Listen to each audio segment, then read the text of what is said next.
The two angels came to Sodom at evening. Lot sat in the gate of Sodom. Lot saw them and rose up to meet them. He bowed himself with his face to the earth, and he said, "See now, my lords, please come into your servant's house. Stay all night, wash your feet, and you can rise up early and go on your way." They said, "No, but we will stay in the street all night." He urged them greatly, and they came in with him and entered into his house.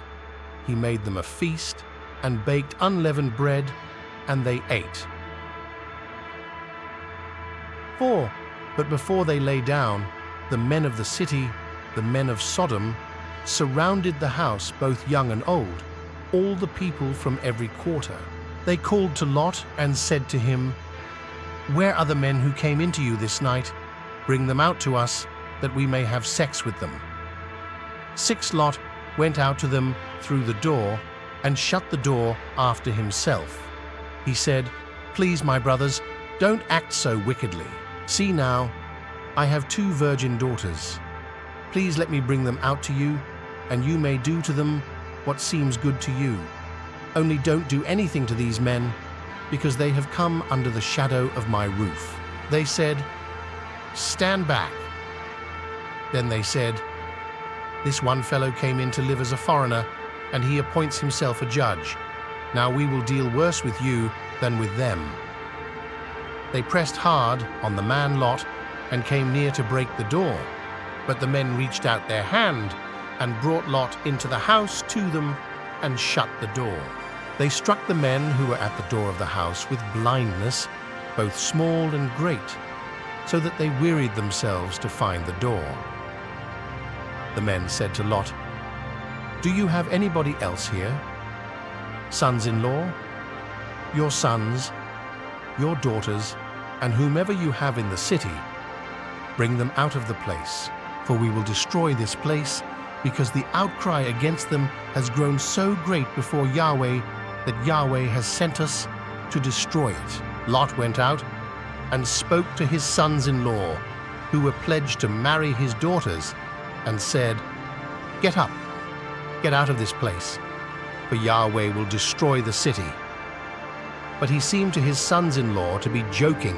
When the morning came, then the angels hurried Lot, saying, "Get up, take your wife and your 2 daughters who are here, lest you be consumed in the iniquity of the city."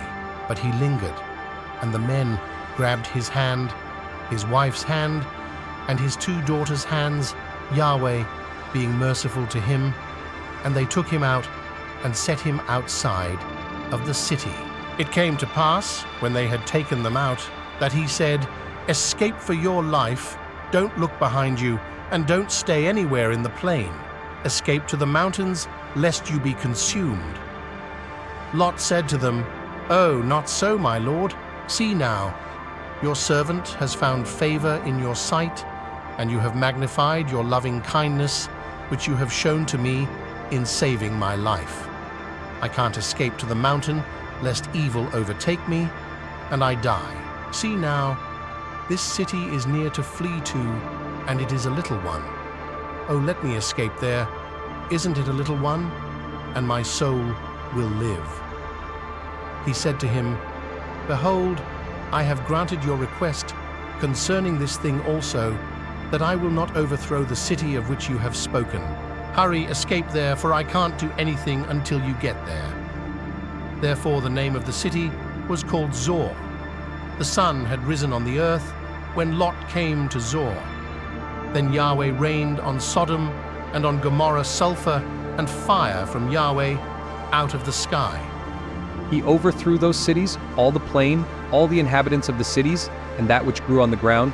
But Lot's wife looked back from behind him, and she became a pillar of salt. Abraham went up early in the morning to the place where he had stood before Yahweh.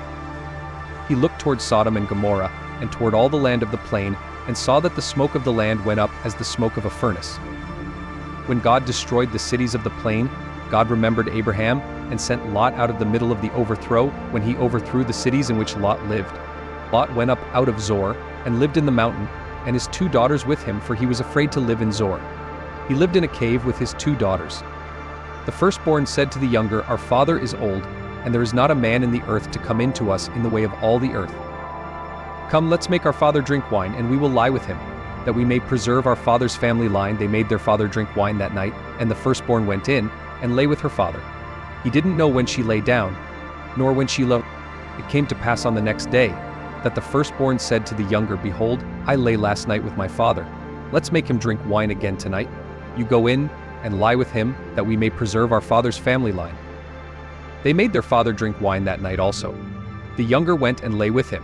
He didn't know when she lay down, nor when she got up. Thus both of Lot's daughters were with child by their father. The firstborn bore a son and named him Moab. He is the father of the Moabites to this day. The younger also bore a son and called his name Ben-Ammi. He is the father of the children of Ammon to this day.